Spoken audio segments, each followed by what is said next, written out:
Allez, salut les logiques, on se retrouve sur un point Bitcoin, donc on va le faire relativement rapide.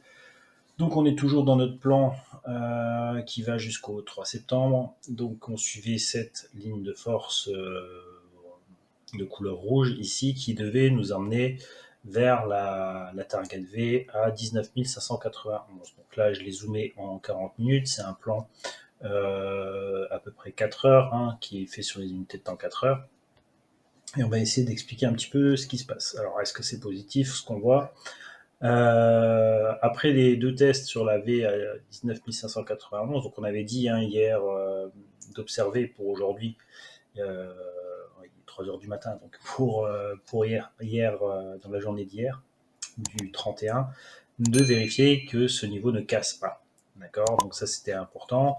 Donc on a bien tenu, on est dans une latéralisation sur lesquels il y a un point qui est plutôt positif, c'est que les cycles Cannes et Junkan, donc le 226 et le 676, vont arrêter de pousser. Donc pour le moment en tout cas, vont se stopper. Donc il n'y aura plus trop d'influence baissière des cycles de long terme.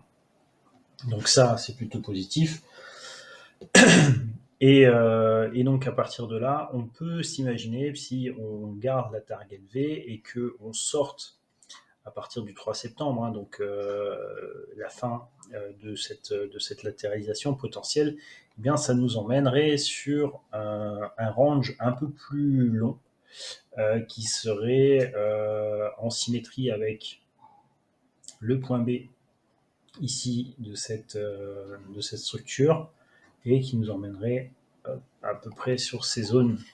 Donc un retour vers les 22 000 qui pourrait être prévisible pour un range, encore une fois, un peu plus long terme, c'est-à-dire que tout ça serait intégré dans un seul et unique range.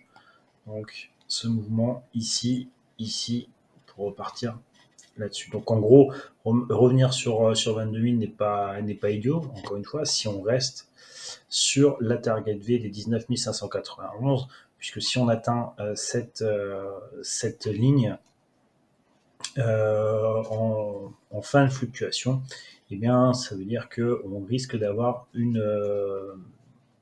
un range qui se met en place avec une symétrie, c'est-à-dire un axe central autour ici du point B de la dernière fluctuation. Donc, on aurait à peu près vers les 20 760 en axe de symétrie, et ça correspondrait en fait à l'axe de symétrie du cycle 226, soit à peu près la Kijun-sen de l'unité de temps 4 heures. Donc on devrait tourner autour de la Kijun-sen 4 heures.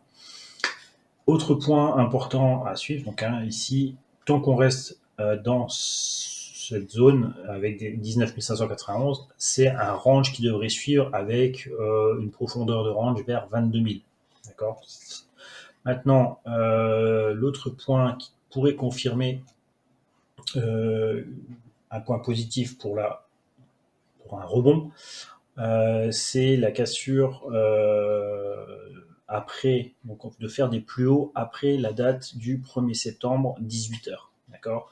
Donc si après cette date, donc on peut latéraliser, on peut continuer à faire ça. Si après cette date, on fait des nouveaux plus hauts, c'est-à-dire qu'on casse les anciens plus hauts après cette date-là, eh bien ce serait bon signe puisque ça nous permettrait de décorréler en fait l'influence de cette vague baissière. Donc ça, c'est plutôt intéressant. Donc voilà, si on résume ce qu'il faut observer, donc pour le moment, on est dans un range et on est revenu sur la partie centrale aux environs des 20 100. Cette partie centrale ici peut amener un range un peu plus grand avec un prix d'équilibre qui serait autour des 21 700. Et un retour vers 22 000 serait potentiellement réalisable. Il faudra également essayer de faire des plus hauts après le 1er septembre, 18h40. Bien sûr que la cassure des 19 591 et un retour vers cette ligne de force changerait un petit peu la donne. Voilà, mais on verra ça plus tard. Je vous dis à la prochaine vidéo. Salut, salut!